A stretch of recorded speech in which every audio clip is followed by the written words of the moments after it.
Hello दोस्तों, आपका स्वागत है सेंस लर्नर में। दोस्तों आज मैं बात करने जा रहा हूं लता मंगेशकर जी का। दोस्तों आज उनका निधन हो गया है। दोस्तों आज भारत में शोक की लहर है। दोस्तों एक ऐसा दिन जब लता मंगेशकर जी का निधन हो जाना, दोस्तों ये बहुत ही दुखदायी समय है पूरे बॉलीवुड और पूरे इंडिया के लिए। दोस्तों भारत की सबसे बड़ी फीमेल सिंगर, आज तक इससे बड़ी फीमेल सिंगर कोई नहीं है। दोस्तों उनका अचानक चला जाना एक तरह से बॉलीवुड की सिंगर कैरियर का अंत ही माना जाएगा, क्योंकि इनकी उपलब्धि कोई बराबरी नहीं कर सकता और इनकी जगह पर कोई भी फिल नहीं कर सकता है। दोस्तों लता मंगेशकर जी को आज मैं श्रद्धांजलि देता हूं। Rest in peace. दोस्तों उनकी आत्मा को शांति मिले। दोस्तों अगर मैं बात करूं लता मंगेशकर जी का, तो इनका जन्म इंदौर में हुआ था 30 सितंबर 1929 में और आज 6 फरवरी 2022 है। दोस्तों 92 साल की उम्र में इनका देहांत हो गया है। दोस्तों ये एक ऐसी शख्सियत जो पूरी दुनिया में फेमस है। दोस्तों सबसे ज्यादा गाने इन्हीं के सुने जाते हैं, फीमेल सिंगर। दोस्तों आपको पता है लता मंगेशकर ने 25,000 से भी ज्यादा गाने गाए हैं। 36 भारतीय लैंग्वेज में गाना इसने गाया है और बहुत सारे फॉरेन लैंग्वेज में भी इन्होंने गाना गाया था और 1000 से ज्यादा फिल्मों में इन्होंने काम किया था। दोस्तों अगर हम लता मंगेशकर की पर्सनल लाइफ की बात करें तो दोस्तों इनके फादर का नाम था दीनानाथ मंगेशकर और इनकी 2 माएँ थी। इनकी अपनी माँ थी सेवंती और इनकी बड़ी माँ थी जिनका निधन हो गया था। उसके बाद इनके फादर ने दूसरी शादी की सेवंती, और सेवंती की बड़ी बहन थी नर्मदा जो इनकी फादर की पहली वाइफ थी। दोस्तों इनके 4 बहनें और 1 भाई थे। मीना मंगेशकर, लता मंगेशकर, आशा मंगेशकर, उषा मंगेशकर और हरिदयानाथ इनके भाई। दोस्तों सबसे बड़ी बहन थी ये। दोस्तों पूरी घर की जिम्मेदारी इसी पर थी। दोस्तों इसी की वजह से इनकी शादी नहीं हो पाई। दोस्तों आपको शायद पता ना हो कि ये अनमैरिड थी। दोस्तों एक ऐसी शख्सियत जो पूरी बॉलीवुड को अपने सिंगिंग से बांधे रखा और उसने शादी नहीं किया। दोस्तों गरीबी से जकड़े हुए के कारण इन्होंने शादी नहीं कर पाया। दोस्तों एक ऐसे शख्सियत से इनका अफेयर था जो बहुत ही अमीर व्यक्ति थे। दोस्तों राज सिंह जो बहुत ही रॉयल फैमिली से बिलोंग करते थे और उनके फादर कभी नहीं चाहते थे कि वो लता मंगेशकर से शादी करे। और राज सिंह एक समय बीसीसीआई के प्रेसिडेंट भी हुआ करते थे, भारतीय क्रिकेट काउंसिल ऑफ इंडिया के प्रेसिडेंट भी हुआ करते थे, और बात नहीं बनी और लता मंगेशकर ने लाइफ टाइम अनमैरिड रहने की ठान ली। दोस्तों अगर हम बात करें इनकी उपलब्धि की, लता मंगेशकर जी की इतनी उपलब्धि है कि उनको गिनना बहुत ही मुश्किल है दोस्तों, लेकिन कुछ उपलब्धियां मैं बताने की कोशिश करूंगा।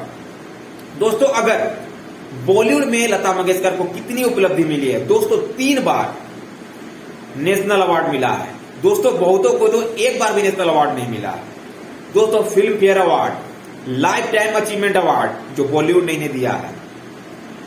अगर हम बात करें इंडियन गवर्नमेंट ने इन्हें कितने अवार्ड दिए हैं, दोस्तों इंडियन गवर्नमेंट सबसे पहले 1969 में पद्म भूषण जो भारत का 3rd हाईएस्ट सिविलियन अवार्ड है, उसके बाद लता मंगेशकर को 1989 में दादा साहेब फाल्के पुरस्कार जो बॉलीवुड का सबसे बड़ा पुरस्कार माना जाता है, और महाराष्ट्र रत्न अवार्ड जो लता मंगेशकर जी को 1997 में मिला था, और भारत का 2nd हाईएस्ट सिविलियन अवार्ड 1989 में भारत सरकार ने दिया, और भारत रत्न 1999 में जो भारत का सबसे बड़ा हाईएस्ट सिविलियन अवार्ड माना जाता है। दोस्तों अगर हम बात करें, यह पहली फीमेल सिंगर है जिनको भारत रत्न मिला है, ये 2nd है। इससे पहले सुब्बा लक्ष्मी थी जिन्होंने यह अवार्ड को पाया था। दोस्तों इसने इतने कीर्तिमान स्थापित किया है। दोस्तों एक ऐसी शख्स है जो लंदन की रॉयल फैमिली में जाके वहां पर अपनी परफॉर्मेंस दी थी 1974 में। मतलब भारत में आज तक कोई भी ऐसा शख्स नहीं हुआ है, चाहे फीमेल हो चाहे मेल हो, जो बॉलीवुड में लंदन में जाके अपना परफॉर्मेंस दी थी। सबसे पहली शख्स है।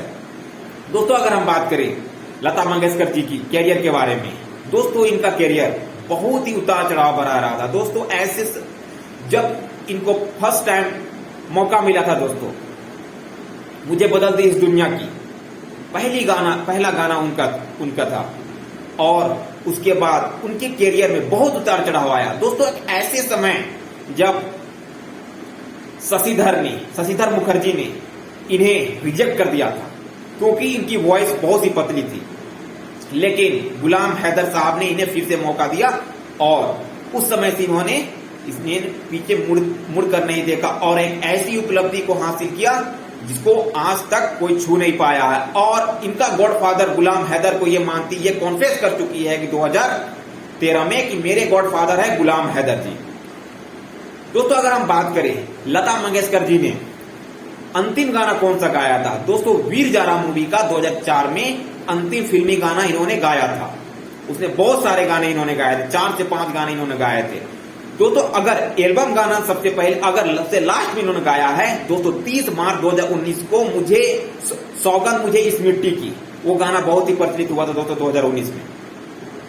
दोस्तों अगर हम बात करें लता मंगेशकर जी का, लता मंगेशकर जी को की संपत्ति की बात करें तो दोस्तों की संपत्ति 120 से 150 करोड़ की संपत्ति है। दोस्तों आज के कोई वारिस नहीं है दोस्तों, या तो इनकी संपत्ति फंड गवर्नमेंट को चला जाएगा या इनके भाई या बहन के जो वंशज है उनमें चला जा सकता है।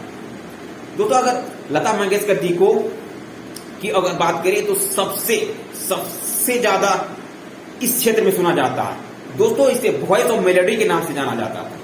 नाइटिंगेल ऑफ इंडिया भी कहा जाता है इन्हें। वॉइस ऑफ मिलेनियम मतलब इस मिलेनियम का सबसे सुरीली आवाज माना जाता है दोस्तों लता मंगेशकर जी को। लता मंगेशकर जी का जो वॉइस था उसके सामने उनकी बहन है आशा भोसले, आशा मंगेशकर उनका नाम है, लेकिन उनके सामने वो टिक नहीं पाती है। दोस्तों दोनों का अनबन शुरू से ही रहा था, लेकिन लता तो लता ही थी, वो सर्वोच्चता को छूती गई। दोस्तों अगर हम बात करें फिर लता मंगेशकर की कुछ और बेसिक इंपॉर्टेंट चीज को अगर बताने की कोशिश करें, दोस्तों लता मंगेशकर जी फिल्मों में उनको इंटरेस्ट था, वो कभी कभी एक्टिंग भी किया करती थी और बहुत सारे छोटे छोटे बाल कलाकार वो कर चुकी थी दोस्तों फिर से मैं लता जी को श्रद्धांजलि देता हूं और पूरी बॉलीवुड उसे श्रद्धांजलि दे रही है, इवन पूरी दुनिया से उनके लिए श्रद्धांजलि आ रही है। दोस्तों रेस्ट इन पीस। दोस्तों ये वीडियो आपको अच्छा लगा तो लाइक कीजिए, चैनल को सब्सक्राइब कीजिए और इसे शेयर कीजिएगा दोस्तों। Thank you.